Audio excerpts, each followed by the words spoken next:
Chers compatriotes, chers amis, bonjour.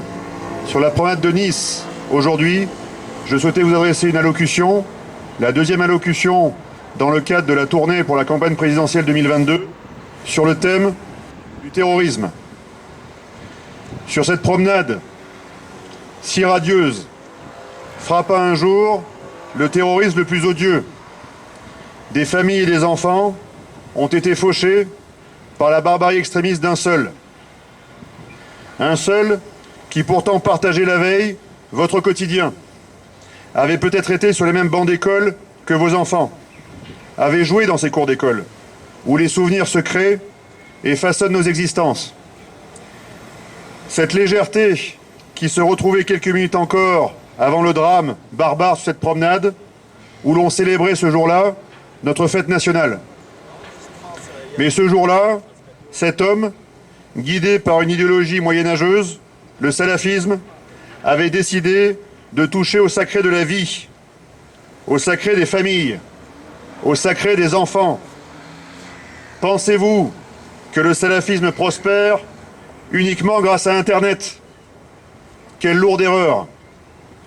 Car le salafisme et son cortège d'horreur et de régression n'est rendu possible que par la compromission et la corruption de nos élus qui ferment les yeux, tolèrent et acceptent des comportements importés d'autres cultures qui ne sont pas les nôtres, des cultures où les femmes ne sont pas les égales de l'homme, des cultures où la religion vous dicte encore ses lois, des cultures où tuer l'autre car il ne partage pas votre religion est toléré, voire encouragé.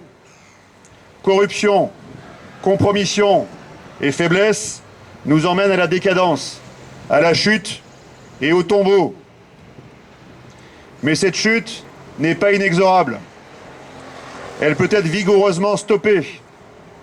Et nous, Français, avons montré à maintes reprises dans notre histoire que l'on pouvait désamorcer cette fatalité, reprendre l'initiative de nos vies et rebâtir notre destinée manifeste. Une destinée qui se rit de la terreur qu'essaient d'infliger ces idéologies. Une destinée qui en appelle à nos seules volontés.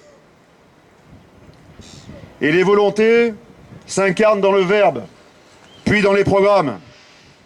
Aussi, je me suis engagé, si j'ai été élu demain président de la République, à lancer un grand plan national de lutte contre le salafisme, que l'on réduirait en 3 ans par la recrudescence de moyens policiers et gendarmes affectés à ces missions, mais aussi par la relance d'un plan d'équipement pénitentiaire d'envergure pour écarter la moindre menace de nos concitoyens.